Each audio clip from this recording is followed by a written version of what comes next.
예수님이 가는 길은 우리를 위해서 대신 죽으려고 하는 그 죽음의 길이었습니다.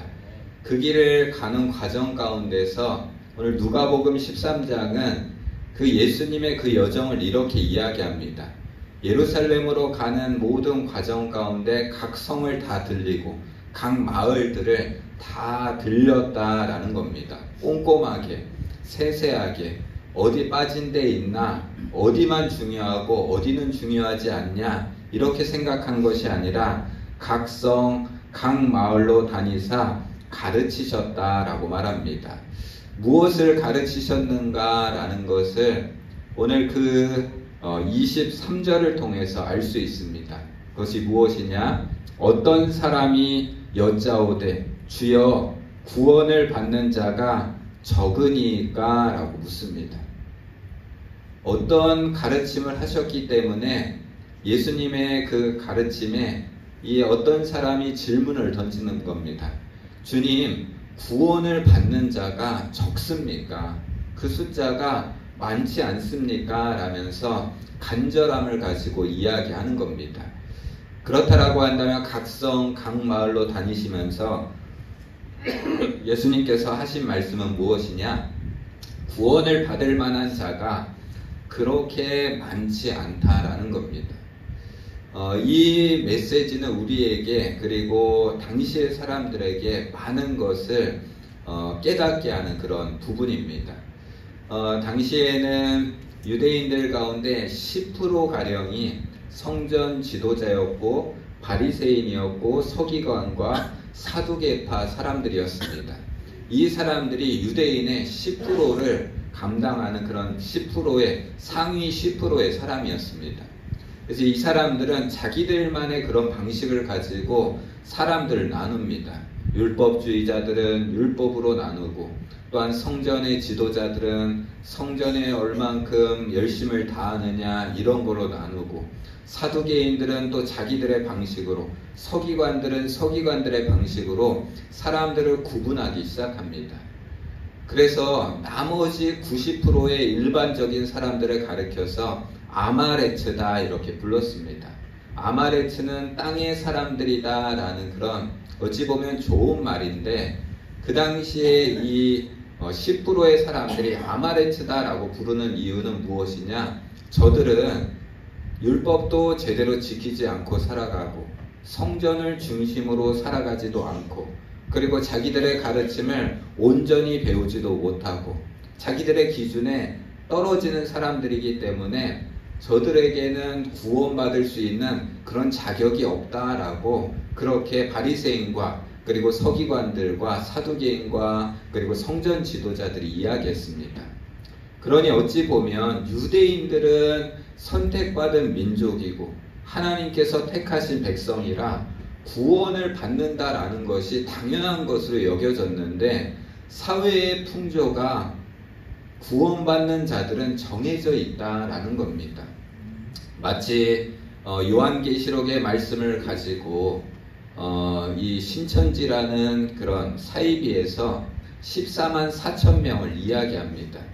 그래서 처음에는 사람들이 한 14만 4천 명의 성도만 모으면 자기들이 거기에서 그들끼리 자기들만 다른 그런 세상을 구축하려고 하는가 했습니다. 그런데 14만 4천을 모으더니 더 열심히 모읍니다.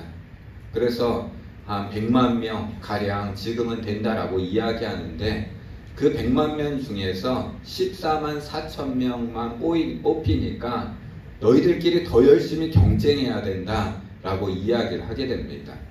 무언가 자기들만이 특수한 생각을 가지고 있고 자기들만 구원받고 자기만 옳다라고 생각하는 그 상황은 끊임없이 누군가를 갈라치고 그렇게 소수로 만들어 버립니다. 그래서 당시에 이 사람도 마찬가지입니다. 예수님의 말씀을 들어보니까 먼저 된 자가 나중되고 나중된 자가 먼저 된다라고 이야기하고, 너희가 손가락질하던 그런 창녀와 세리가 먼저 구원을 받는다라고 이야기하니까, 예수님의 말씀도 이 바리새인들이 이야기하는 것과 똑같은 것 아닌가라는 생각을 갖게 됩니다. 구원받는 사람은 숫자가 많지 않은가 보구나 라고 생각합니다. 여러분, 그렇게 생각하면 우리들의 마음 가운데 무엇이 생겨나죠? 어떤 사람은 구원받는 사람이 적으니까 내가 구원받는 자리에 속하기 위해서 더 열심히 해야 되겠다라는 생각이 있는 반면에 대부분의 사람들은 어떻게 합니까? 포기하게 되는 경우가 많습니다. 여러분, 그러면 포기하는 사람이 많겠습니까? 아니면 열심을 다하는 사람이 많겠습니까? 포기하는 사람이 더 많을 수밖에 없습니다. 그래서 이 사람이 예수님, 구원받을 만한 사람이 적습니까? 라고 묻는 대답에 예수님께서 이렇게 대답합니다. 좁은 문으로 들어가기를 힘쓰라. 예수님은 어떻게 이야기하시죠? 그래, 적어, 아니야, 많아 라고 이야기하지 않습니다. 적고 많음을 이야기하는 것이 아니라 좁은 문으로 들어가기를 힘쓰라 라고 이야기를 하게 됩니다. 곧 무엇이냐? 좁은 문으로 들어가기를 힘쓰라 라는 것은 문이라는 것이 있다라는 희망을 우리들에게 전해줍니다. 그래서 적다, 무언가를 가지고 자꾸 사람들을 기준을 가지고 막 나누려고 합니다. 너는 나보다 기도를 많이 안 해. 너는 전도도 안 해. 너는 봉사도 안 해. 여러분들, 우리가 살다 보면 그런 것을 가지고 얼마나 사람들을 나누려고 합니까? 내가 드러나기를 원하고 내가 자랑되기를 원하는 게 우리들의 인간의 습성이 아닌가 생각합니다. 그래서 내가 조금만 잘하면 남들이 어떻게 해주기를 원합니까? 막 칭찬하고 높여주기를 원합니다.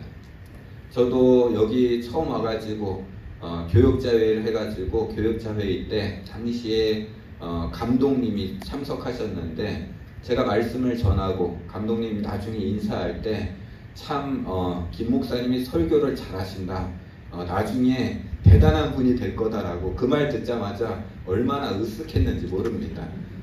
잘해봐야 뭐 한두 번 잘할 뿐이지 계속해서 잘할 수 있는 것은 아닌데, 그런 말을 들으면 우리들이 어디에 멈추게 됩니까? 나는 감독님이 인정한 사람이야, 나는 잘하는 사람이야 라고 그렇게 스스로가 생각합니다.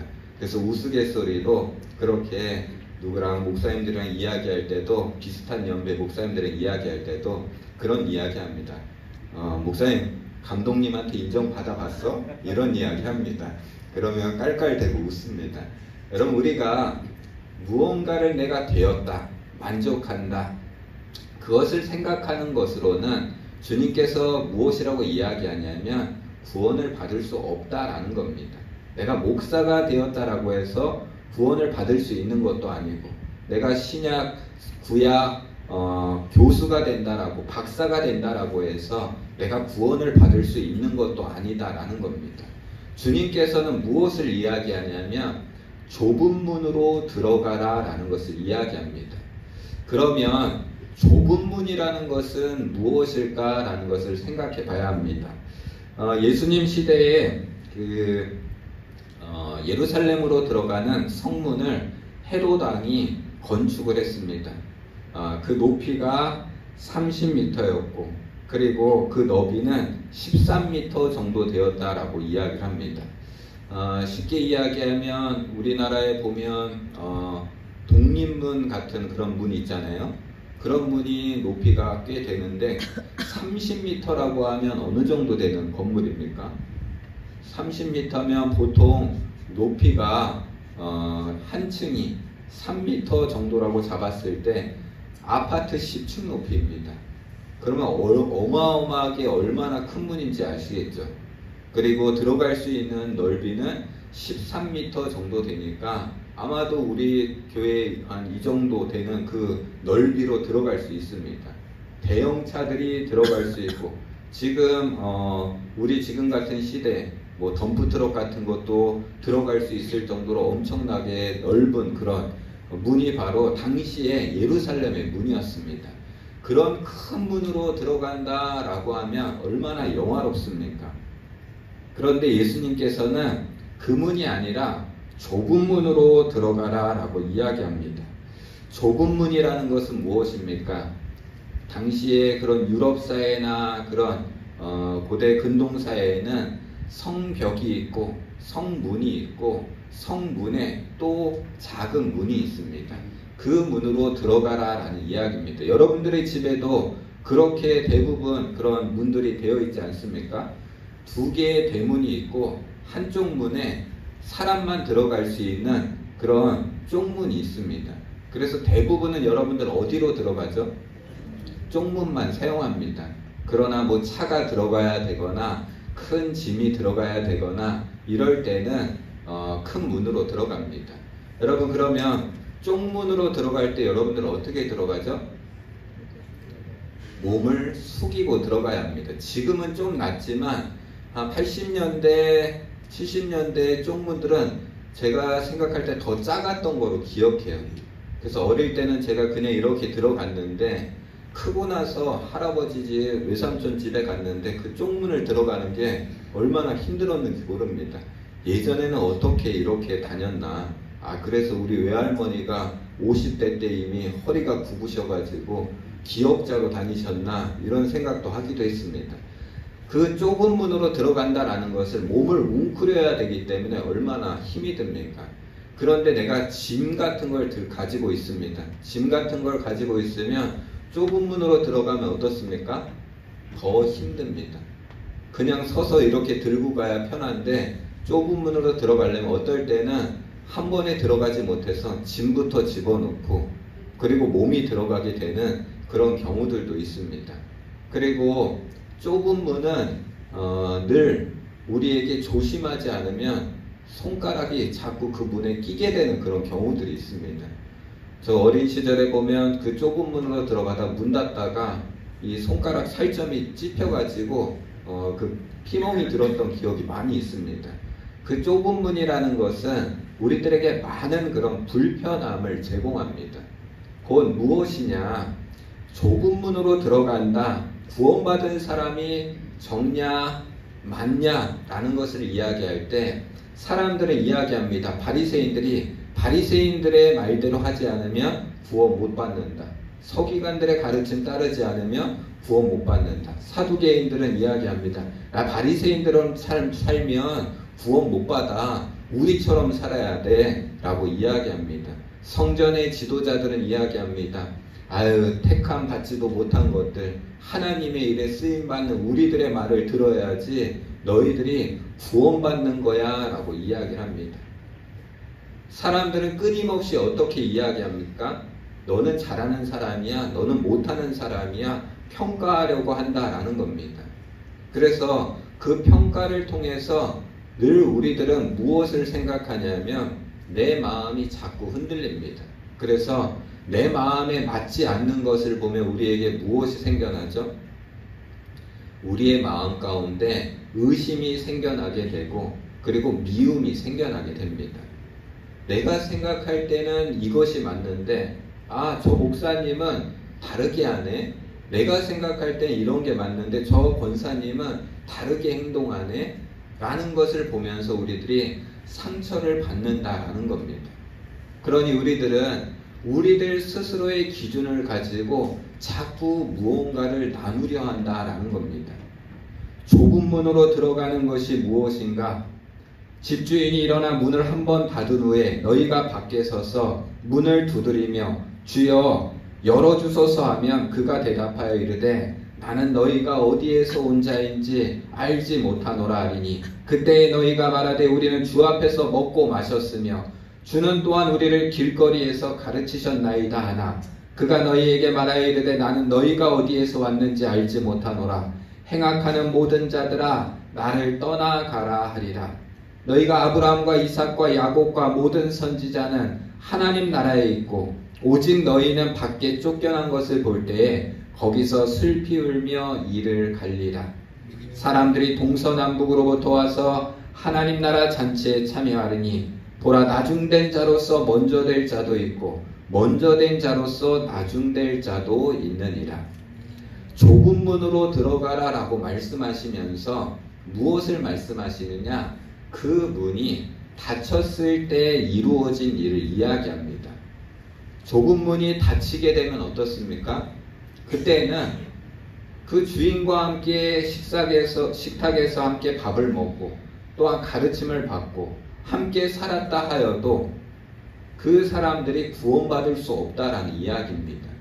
이 말은 반대로 이야기하면 좁은 문이 열려 있을 때에 그 문을 향해서 들어가라 라는 이야기입니다. 그리고 나서 우리들에게 어떤 말씀을 전해줍니까? 29절 30절에 보면